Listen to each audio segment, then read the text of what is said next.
दोस्तों नमस्कार। दोस्तों आज तो एक मरते हुए राज्य की कहानी सुन लीजिए।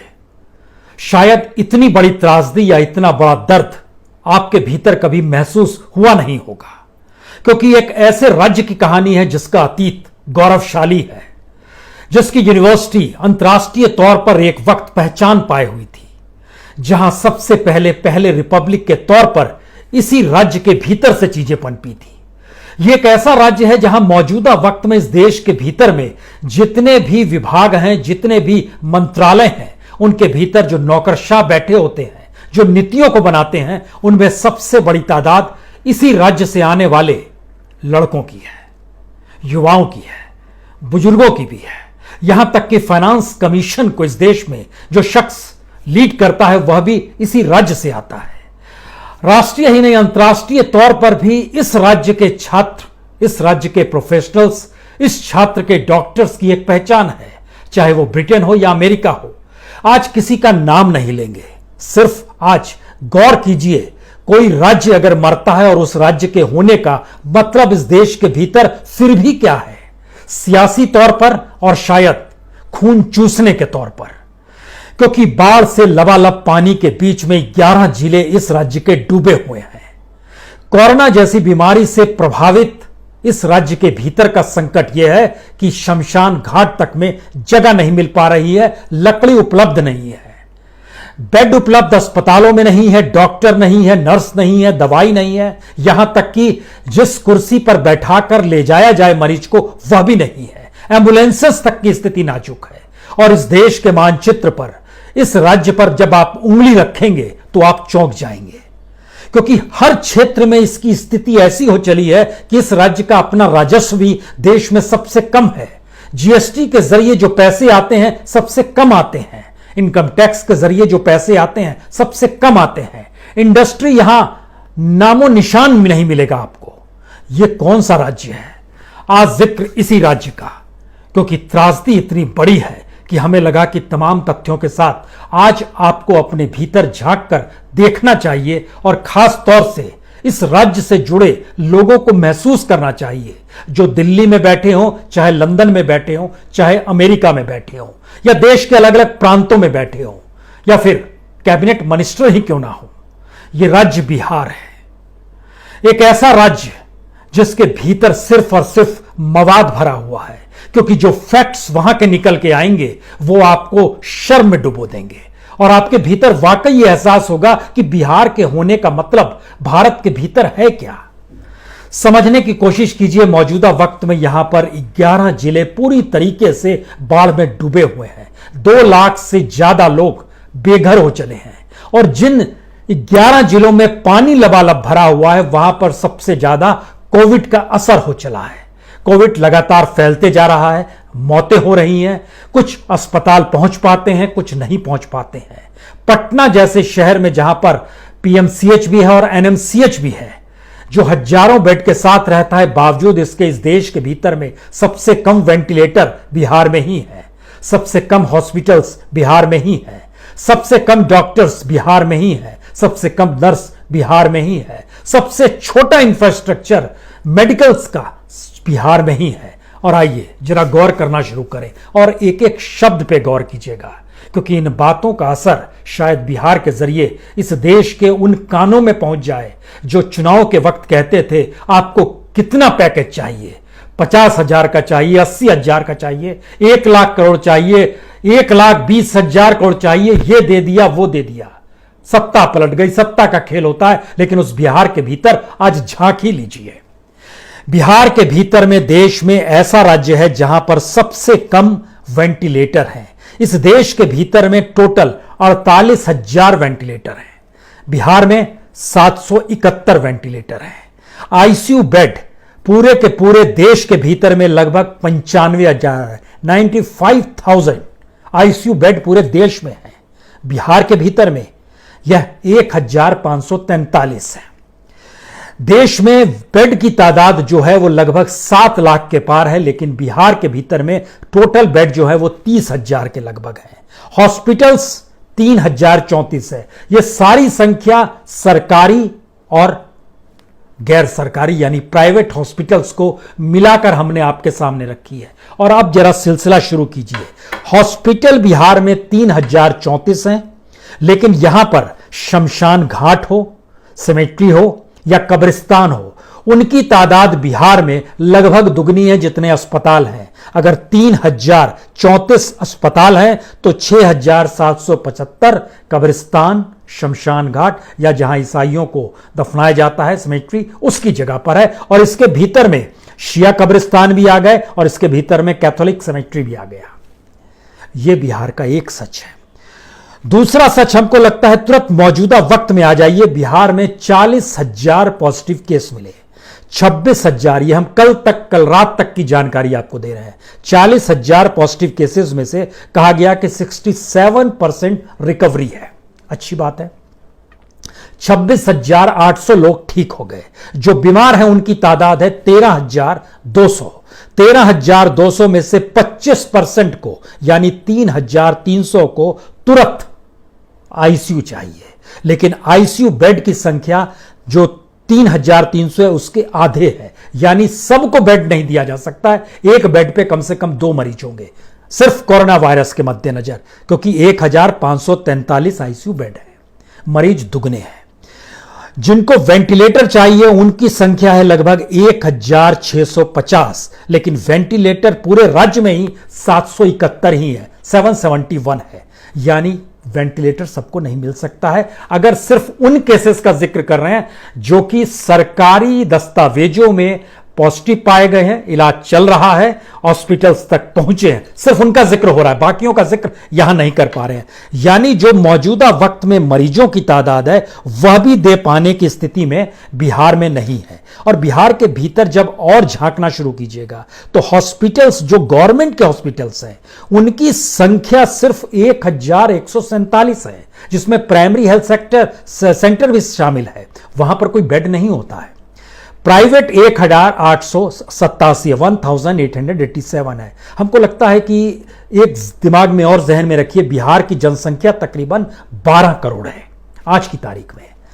उत्तर प्रदेश की जनसंख्या लगभग 22 करोड़ है। उत्तर प्रदेश में ठीक उसके काउंटर में उसकी स्थिति भी नाजुक है, लेकिन वो बिहार की तुलना में कई गुना आगे है। बिहार में अगर 3,034 प्राइवेट और सरकारी दोनों हॉस्पिटल्स हैं तो उत्तर प्रदेश में 17,000 है। इस देश के भीतर में लगभग 69,265 हॉस्पिटल्स हैं, जिसमें 25,778 गवर्नमेंट के हैं और बाकी 43,000 प्राइवेट हैं। सवाल है, जब बेड पर भी आते हैं तो सरकारी अस्पताल में बेड्स की संख्या सिर्फ 11,000 है टोटल बेड, और प्राइवेट हॉस्पिटल्स में बिहार में 19,000 बेड्स अवेलेबल हैं। दोनों को मिलाइएगा तो लगभग 30,000 होता है। प्राइवेट हॉस्पिटल्स के भीतर में जो जांच प्रक्रिया में जो पैसा चाहिए वह बिहार के प्रति व्यक्ति आय के 1 महीने की आय का लगभग 6 गुना ज्यादा देना पड़ता है। अगर वो 14 दिन हॉस्पिटल में रह गया, संभव नहीं है उसके लिए। गवर्नमेंट का कोई इंफ्रास्ट्रक्चर नहीं है।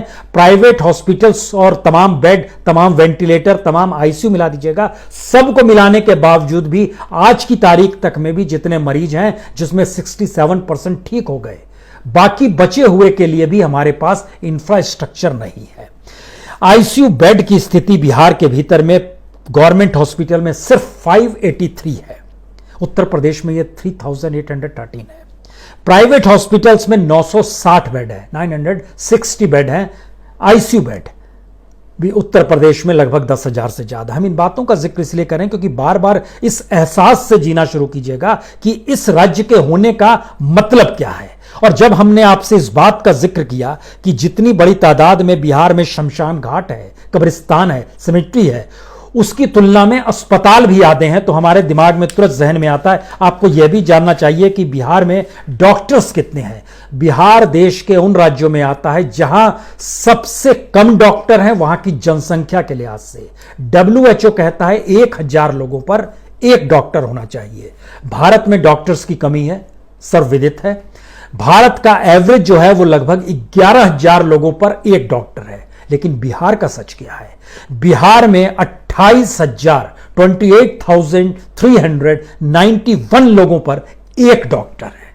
कल्पना के परे है। दुनिया के किसी भी देश में दुनिया के अफ्रीकन कंट्रीज में चले जाइए या जो भी आपके जहन में कंट्री आता है, यह स्थिति कम से कम इलाज को लेकर आपको कहीं नहीं मिलेगी जो बिहार के भीतर में मेडिकल इंफ्रास्ट्रक्चर इतना जर्जर हो चला है। और इतना ही नहीं, जो दवाइयों की दुकान है पूरे बिहार में वो 4163 है। जो नर्सेज हैं उनकी तादाद 9413 है। जो अनरजिस्टर्ड एक्सरे नर्सेस कहते हैं उनकी तादाद लगभग 8624 है। इसकी जानकारी के मद्देनजर जरा यह समझने की कोशिश कीजिए, बिहार का सच यह है कि बिहार में 12 करोड़ लोगों में से लगभग 11 करोड़ लोगों के लिए कोई इंफ्रास्ट्रक्चर नहीं है। और जो 1 करोड़ लोग जो बचे हुए हैं, जो अगर उस मुश्त में आ जाते हैं जिसके भीतर अगर आप 5 लोगों के एक परिवार को जोड़ते हैं तो 20 लाख परिवार सिर्फ बिहार में ऐसे हैं जिनके लिए औसतन इंफ्रास्ट्रक्चर वही मौजूद है जो पूरे देश में है। बाकी 11 करोड़ को भूल जाइए और अब जरा सोचना शुरू कीजिए, यह एक ऐसा राज्य है जहां कुछ भी नहीं है। स्टेट कैसे चल रहा है और किस रूप में चलाया जा रहा है, यह भी संकटकालीन स्थिति है। उसकी वजह है, और उसकी वजह के लिए हमको लगता है कि वहां के इंफ्रास्ट्रक्चर को जानने से पहले एक चीज और जान लीजिए। जब हम इन अस्पतालों का जिक्र कर रहे हैं तो बाढ़ से प्रभावित जो 11 जिले हैं उसमें गोपालगंज, खगड़िया, दरभंगा, मुजफ्फरपुर, पश्चिमी चंपारण, पूर्वी चंपारण, सारण, शिवहर, सीतामढ़ी, सुपौल और किशनगंज, ये 11 जिले हैं। इन 11 जिलों में जो कोरोना पॉजिटिव पाए गए हैं कल तक, उनकी तादाद 9175 है। लगभग 6500 लोग ठीक हो गए, लगभग 75 मौत हो गई। जो लोग अभी भी प्रभावित हैं उनकी संख्या है 2600। इन 2600 लोगों के लिए इन 11 जिलों के भीतर में जो बेड, जो आईसीयू बेड, जो वेंटिलेटर या जो हॉस्पिटल्स, उसमें 2600 लोगों के लिए भी उपलब्ध तो दूर की बात है, हर बेड पर आपको कम से कम 15 लोगों को रखना होगा, तब वहां पर चीजें उपलब्ध हो पाएगी। हर बेड पर 15 लोग रहेंगे इन 11 जिलों में जो प्रभावित है, जहां पे बाढ़ की मार है, जहां पे कोरोना वायरस की मार है, जो सबसे ज्यादा बाढ़ जहां पर है, जहां पे सबसे ज्यादा अपने तौर पर वायरस की स्थिति पहुंची है, वहां की स्थिति में एक नाम भागलपुर का आता है, पटना का नाम भी आता है। पटना का जिक्र तो इसलिए भी बड़ा महत्वपूर्ण है क्योंकि जब जब हम आपसे जिक्र करते हैं कि पटना में किसी से पूछिएगा कौन सा अस्पताल है, तो उंगलियों पर गिना जाएगा। वो नाम ले लेगा पीएमसीएच का, वो नाम ले लेगा एनएमसीएच का, वो नाम प्राइवेट हॉस्पिटल्स में एक पारस हॉस्पिटल का नाम, इस तरह से हॉस्पिटल्स गिनिएगा तो आप 10 हॉस्पिटल्स अपनी उंगलियों पर नहीं गिन पाएंगे बिहार की राजधानी पटना में।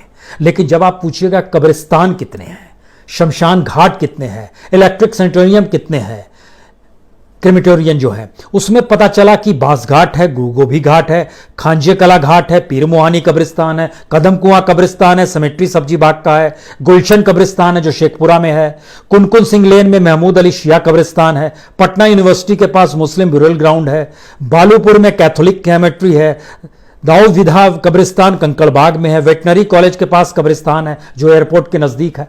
यानी 12 कब्रिस्तानों के नाम हमने ले लिए, शमशान घाट के नाम ले लिए, या ईसाइयों को जहां दफनाया जाता है। हॉस्पिटल्स इतने नहीं है।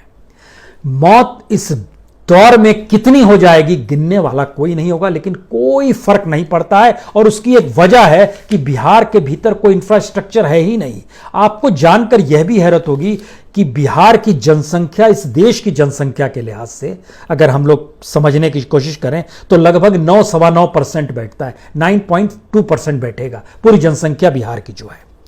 लेकिन बिहार के भीतर से जो जीएसटी निकलता है, जीएसटी का मतलब यह हुआ कि जो टैक्स, जो व्यापारी जो टैक्स देते हैं सरकार को, वह पूरे देश के जीएसटी का सिर्फ 1.3%, कल्पना के परे है, 1.3%।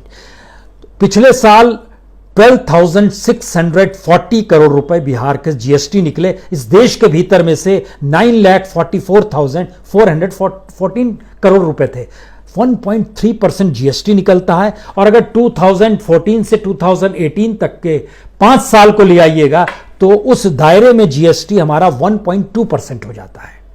बिहार का जीएसटी जो देश में योगदान है, और जो इनकम टैक्स कलेक्शन होता है वह भी बिहार में सबसे कम है, वह भी सिर्फ 1.2% है। 2014 से लेके 2019 तक इन 5 सालों में जो 37,000 करोड़ रुपए इनकम टैक्स के दिए गए, यानी प्रति साल लगभग 7,400 रुपए इनकम टैक्स के दिए जाते हैं। भारत का जो एवरेज है इनकम टैक्स का वो तकरीबन 6,06,000 का है, लेकिन बिहार में ये 7,400 पे आ गया। उत्तर प्रदेश में भी ज्यादा है, उत्तर प्रदेश में लगभग 60,000 के लगभग। झारखंड में डबल है बिहार के जो इनकम टैक्स दिया जाता है, जीएसटी जो दिया जाता है वो डबल है। अब यहां से सवाल है कि इतनी बड़ी स्थिति में जब पैसा है नहीं तो क्या होता होगा? यकीनन क्या होता होगा, इसकी 2 स्थिति बिहार की और देख लीजिए। बिहार में मिड डे मील जिन बच्चों को दिया जाता है उनकी संख्या 52 लाख है, 52 लाख, लगभग 20,000 स्कूल के 52 लाख बच्चों को मिड डे मील दिया जाता है। लेकिन सरकार के पास पैसा नहीं आया है सेंटर से, सरकार के पास वहां अपना पैसा नहीं है।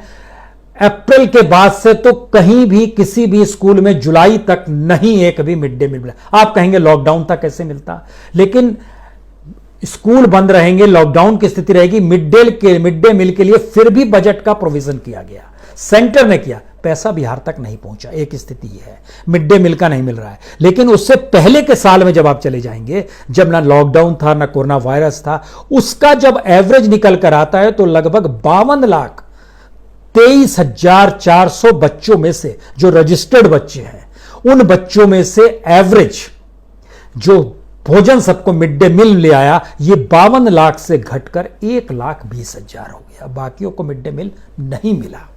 ये मामला हाईकोर्ट में भी गया है, हाईकोर्ट में भी इसी महीने की 9 तारीख को हाईकोर्ट ने भी कहा है भाई मिड डे मील क्यों नहीं मिल रहा है। लेकिन क्या स्थिति है, ये कैसा राज्य है? और यहां पर मनरेगा मजदूर का दर्द समझिएगा या बिहार के मजदूरों की स्थिति देख लीजिए, वह भी देख लीजिए।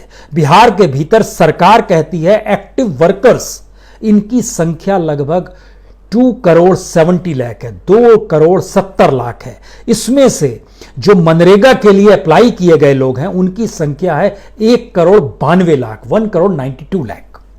लेकिन जिनको जॉब कार्ड दिया गया उनकी संख्या है 1,74,00,000। लेकिन स्थिति यह नहीं है, सवाल है एक्टिव जॉब कार्ड कितने हैं। और एक्टिव जॉब कार्ड का मतलब यह होता है कि जिनको काम मिल रहा है उनकी संख्या सिर्फ 62,92,000 है। यानी बात शुरू हुई थी 2,69,00,000 से और जो एक्टिव जॉब कार्ड आ गया सिर्फ 62,92,000 पे। एक स्थिति हो गई। अब सवाल है कि जो मनरेगा के तहत भी काम मिलता है उसमें 200 रुपए एक दिन के मिलने चाहिए, 200 रुपए एक दिन के और 100 दिन काम मिलना चाहिए। उस लिहाज से देखिएगा तो हर के हिस्से में लगभग 20,000 रुपए आएंगे साल भर के। उसको अगर आप एक दिन में डिवाइड कर दीजिएगा तो लगभग 54 रुपए 79 पैसा, ये हर व्यक्ति के एक दिन का खर्चा मनरेगा के तहत अगर 100 दिन काम मिलते हैं 200 रुपए की दिहाड़ी के हिसाब से, तो यह स्थिति है। लेकिन एवरेज जो निकला है पिछले कई सालों का मिलाया गया, एवरेज आ रहा है 35 डेज। 35 डेज का मतलब यह है कि उनको जो पैसा मिला साल भर में वो मिला 7,000 रुपीज, 7,000 रुपए। और उसका प्रतिदिन जब निकालिएगा, हर मनरेगा मजदूर के हाथ में हर दिन के हिसाब से साल भर में 19 रुपए 17 पैसे आते हैं। यह बिहार है। बिहार में कोई इंडस्ट्री नहीं है। बिहार के भीतर इंडस्ट्री का सच यह है कि इस देश के भीतर में एक तो फैक्ट है कि लगभग 50% इंडस्ट्री सिर्फ 5 स्टेट में है। उसमें तमिलनाडु है, महाराष्ट्र है, गुजरात है, उत्तर प्रदेश है और आंध्र प्रदेश है। लेकिन बिहार की स्थिति क्या है? हमको लगता है बिहार के भीतर सरकार जो बताती है उसके पास कहती है हमारे पास 1674 इंडस्ट्रीज है, 1674 इंडस्ट्री बिहार गवर्नमेंट कहती है, इतनी यूनिट्स हैं हमारे पास। इस तुलना में अगर जो टॉप मोस्ट स्टेट तमिलनाडु को लेते हैं वहां लगभग 37,000 इंडस्ट्रीज है, महाराष्ट्र में लगभग 29,000 इंडस्ट्री है, बिहार में खैर बताया जा रहा है 1676 यूनिट्स है। अब इन यूनिट्स के इन्वेस्टमेंट कितना हुआ है? यूनिट में इन्वेस्टमेंट है 6,639 करोड़, सिर्फ 6,000 करोड़। और इसको अगर प्रति यूनिट बांट दीजिएगा तो हर के हिस्से में जो आएगा वो आएगा 35,000। यानी 6,639 करोड़ को अगर आप 1/7 तो 35,550 आएगा। कल्पना के परे की स्थिति है। और इन सब के बीच एक यूनिट पे लगभग अगर 3.9 करोड़ आ रहा है, ये 35,510 जो है ये टोटल इंप्लॉई हैं जो काम करते हैं। डॉक्यूमेंट्स जरा सा हिल गया था। और हर यूनिट के हिस्से में आएगा 3.9 करोड़। अब आप कल्पना कीजिए, हर इंडस्ट्री की एक एवरेज निकाल रहे हैं तो 3.9 करोड़, और वहां काम करने वाले संख्या को जब हम औसत में बांट रहे हैं तो लगभग 21 इंप्लॉई आ रहा है। और बिहार सरकार ने इन सब के बीच कहा है इस बार जब ये कोविड वायरस आया कि जो भी इंडस्ट्री आएगी और 500 करोड़ रुपए का वह इन्वेस्टमेंट करती है और 500 लोगों को रोजगार देती है तो उनके लिए हम रेड कारपेट बिछा देंगे, सब कुछ दे देंगे। फिर भी कोई नहीं आ रहा है। लेकिन फिर भी कोई नहीं आ रहा है, यह कहने से काम नहीं चलेगा। आपको एक चीज और जाननी चाहिए, बिहार सरकार किसी मामले में पीछे नहीं है। बिहार सरकार ने जिले दर जिले व्यवस्था की है कि हर जगह पर एक इंडस्ट्रियल यूनिट की जमीन निकाल दी जाए, और उसने बाकायदा जमीन भी लगा दी है।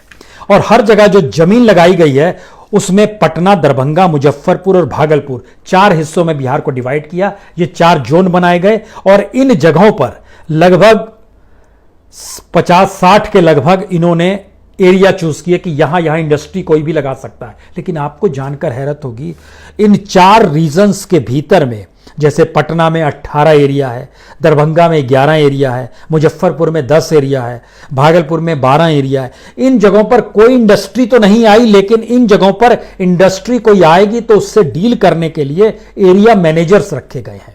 और वो एरिया मैनेजर्स जो बिहार के भीतर काम कर रहे हैं, जिनको सरकारी पैसा मिलता है, उनकी संख्या जो है वो 10, 20, 30, 35, 38 लोग हैं।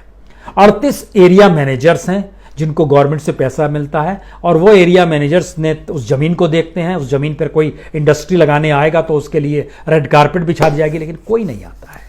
ये कैसा राज्य है? मौत दर मौत का सिलसिला अगर आप देखेंगे और वहां के जो शमशान घाट है, कब्रिस्तान, उन जगहों पर जब झांक के देखेंगे तो स्थिति इतनी विकट है। उसके कुछ दृश्य टेलीविजन पे नजर आ रहे हैं, लेकिन जब इन परिस्थिति में गौर करेंगे तो आपको लगेगा कि ये किस चुनाव का मतलब है, वहां कौन सी राजनीति होती है, वहां पर क्या सिर्फ लूट होती है, या वहां पर सिर्फ एक ऐसा पद है जिसमें अगर आप मुख्यमंत्री बन गए तो आपको राज्य की तमाम सुविधाएं मिल जाएंगी, इसीलिए यह पूरा खेल होता है। स्टेट इतना खोखला है भीतर से, तो इस स्टेट के होने का मतलब क्या है? और इस स्टेट के होने का मतलब नहीं है तो इस स्टेट से निकले हुए जो इस देश के भीतर में कैबिनेट मिनिस्टर्स हैं, ब्यूरोक्रेट्स हैं, आईएएस है, आईपीएस है, दुनिया भर के में फैले हुए प्रोफेशनल्स हैं, जो रेमिटेंस आता है, जो दुनिया के अलग अलग हिस्सों में जो काम कर रहे हैं, बिहार से निकलकर जो लड़के बच्चे काम कर रहे हैं, वो जो माता पिता के पास भेजते हैं या कुछ रोजगार के लिए जो गल्फ कंट्रीज चले गए थे। आपको यह भी जानकर हैरत होगी कि बिहार जितने को नौकरी नहीं दे पाता है या उस नौकरी के ऊपर जो खर्च नहीं कर पाता है, उससे ज्यादा वहां पर बाहर काम करने वाले बच्चे अपने माँ बाप के लिए या देश के अलग अलग हिस्सों में जो काम करने वाले मजदूर थे अभी तक, अब तो वो मजदूर भी लौट गए गांव, लेकिन उनसे जो पैसा पहुंचता था बिहार में, वह बिहार सरकार द्वारा बीते 20 वर्ष में जो भी क्रिएट किया गया उसकी तुलना में ज्यादा है। ये कैसा राज्य है और ये राज्य क्यों है? मतलब डेड स्टेट की स्थिति क्या हो सकती है? और इस देश के भीतर में मौजूदा सच यह है कि धीरे धीरे बिहार के रास्ते क्या हर राज्य को चलते चले जाना है, क्योंकि इकोनॉमी खत्म हो चली है, आपके पास कोई विजन नहीं बच पा रहा है, और देश की सबसे बड़ी इंडस्ट्री जो है, देश में सबसे ज्यादा रोजगार देने की स्थितियां जो वो पॉलिटिक्स हो गई है, और बिहार भी उसी दिशा में जा चुका है।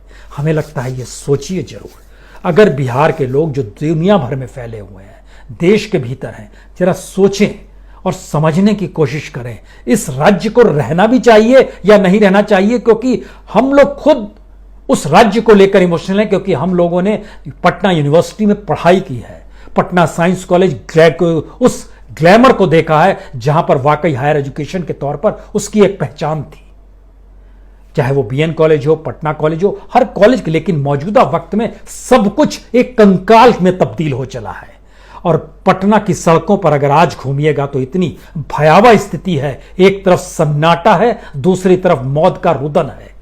यही है बिहार मौजूदा वक्त में, और देश के उन हिस्सों में जो सबसे ज्यादा, जहां पर 40 सांसदों को देता है, जिसके जरिए देश की राजनीति इधर से उधर हो जाती है।